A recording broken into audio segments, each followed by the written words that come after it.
નમસ્કાર, મારું નામ પરમ સૌજાણી છે. હું પોરબંદરમાં આવેલી સિગ્મા સ્કૂલમાં ધોરણ 10માં અભ્યાસ કરું છું. આઈપીઆર દ્વારા આયોજિત નેશનલ સાયન્સ ડે અંતર્ગત મારા સાયન્સ મોડેલનું નામ છે global vision by an Indian I drone. મારા મોડેલનો પરિચય આપું તો ડ્રોન કે જે અનમેન એરિયલ વ્હીકલ તરીકે પણ ઓળખાય છે.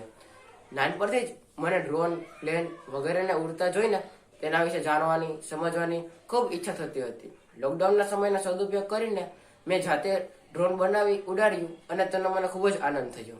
ડ્રોનનો સિદ્ધાંત જોઈએ તો ન્યૂટનના ગતિના ત્રીજા નિયમ મુજબ ડ્રોન કામ કરે છે.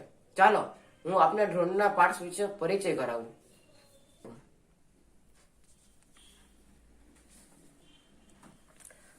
આ ચાર છે તે 1000 કિલોવોટની બ્રશલેસ મોટર છે. તે 1000 કિલોવોટની છે. તેના 30 એમ્પાયરના ESC છે કે જે 3 ફેઝ પાવરને 2 ફેઝમાં કરી નાખે છે. બેટરી સાથે આ જે છે એ ESC નો કનેક્શન છે.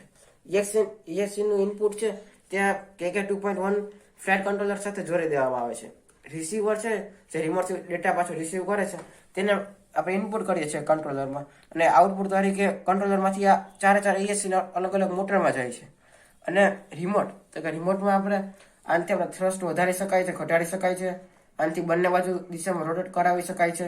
આનાથી forward, backward, left side, right side કરી શકાય છે. આનાથી મેન્યુઅલ મોડ, સેલ્ફ મોડ કરી શકાય છે.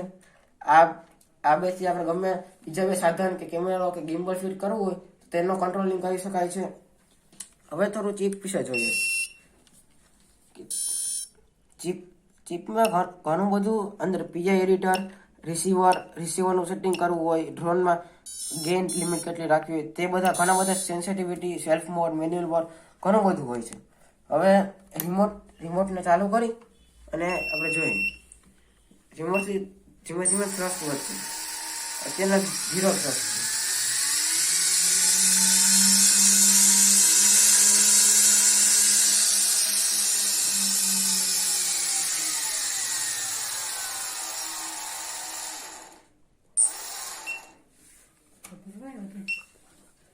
અને આમાં 2 ક્લોકવાઇઝ અને 2 એન્ટી ક્લોકવાઇઝ પ્રોપેલર હોય છે.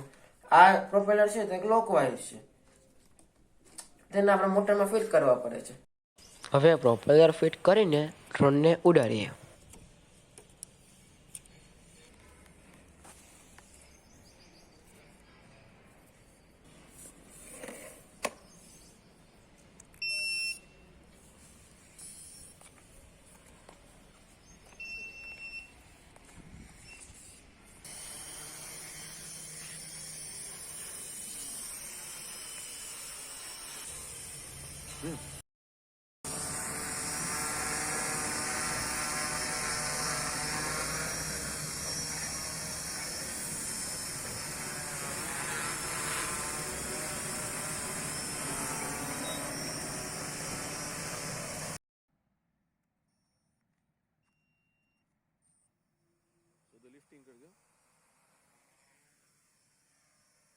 ડ્રોનનો ઉપયોગ દિવસે ને દિવસે વધતો જ રહ્યો છે.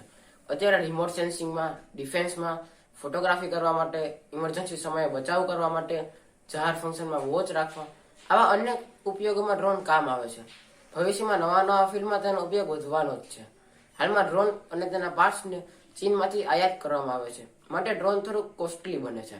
પરંતુ જો તેની ટેકનોલોજી દેશમાં જ વિકસાવવામાં આવે અને તેનું માસ પ્રોડક્શન કરવામાં આવે તો તેની કોસ્ટ ઘટી જાય અને આપણે આત્મનિર્ભર બની શકીએ. ફરી જો ડ્રોન આપણા જ દેશમાં બને તો તેની સિક્યોરિટી પણ મેન્ટેન કરી શકાય. સરકાર પર આવા સ્ટાર્ટઅપ પ્રોજેક્ટમાં ટેક્સમાં રાહત આપી પ્રોત્સાહન પૂરું પાડી શકે છે. જો આવું શક્ય બને તો આપણા ભારત દેશમાં જ ડ્રોન અને તેના પાર્ટ્સ બનાવી વિશ્વના બજારોમાં વેચી શકાય અને વધુ વિદેશી વિનિમય મેળવી શકાય અને આપણો દેશ સમૃદ્ધ બને. આવી ઈચ્છા અને વિચારથી મારા મોડેલનું નામ global vision by an Indian I drone રાખ્યું છે. લેટેસ્ટ ટેકનોલોજી દ્વારા આપણો દેશ આત્મનિર્ભર બને અને દરેક ક્ષેત્રમાં આગળ વધી વિકાસ કરે તેવી આશા સાથે જય હિન્દ અસ્તુ.